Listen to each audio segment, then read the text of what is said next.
Hello, and welcome to the next talk in this series of talks, which, as you know, I'm doing from my basement. First, thank you for joining me for the talks.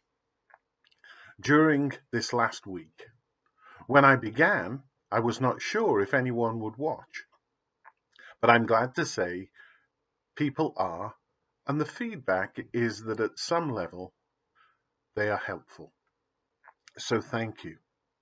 To know that people are watching is great for me because it enables me to be connected in some way to people across the diocese.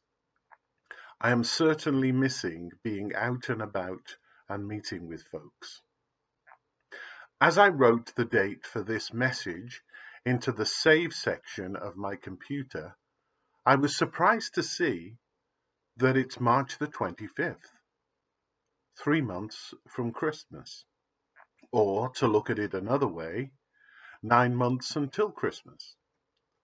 It's remarkable to think that on Christmas Day 2019, no one had heard of COVID-19, and most of us did not know what a coronavirus was.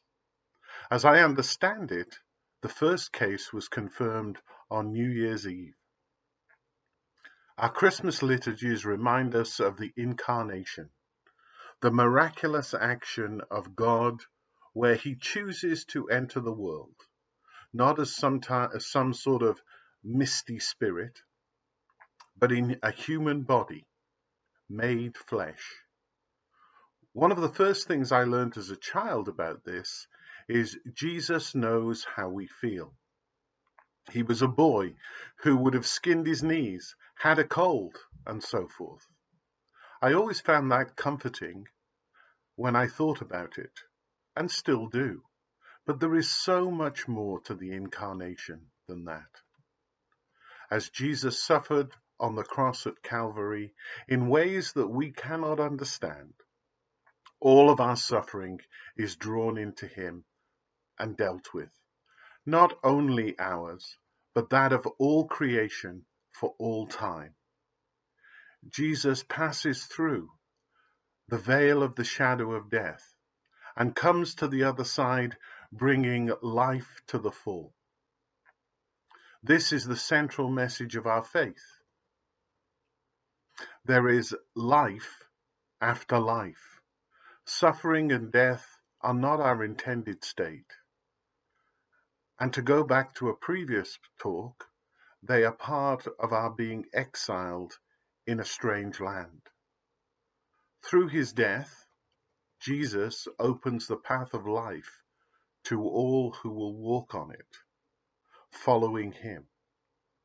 Please do not feel that in any way I'm belittling or dismissing suffering or physical death. It's all too real and distressing. But as the psalmist says, I lift mine eyes unto the hills, whence cometh my help. My help comes from the Lord, who made heaven and earth. It is not from the hills where we find our help, but beyond them, not from the things we can see, but from the one who is, but we cannot see. Thank you again for joining me today. Once again, a reminder that every day, with the exception of Sunday, we have litany at 6 o'clock, a time to join together to pray together. Also, please be aware that on the diocesan website there are other resources to help us worship at home, individually and together as families. So please be aware of what is happening in order to try to enable us to grow in our faith during this difficult time. And so once again, God bless and stay safe.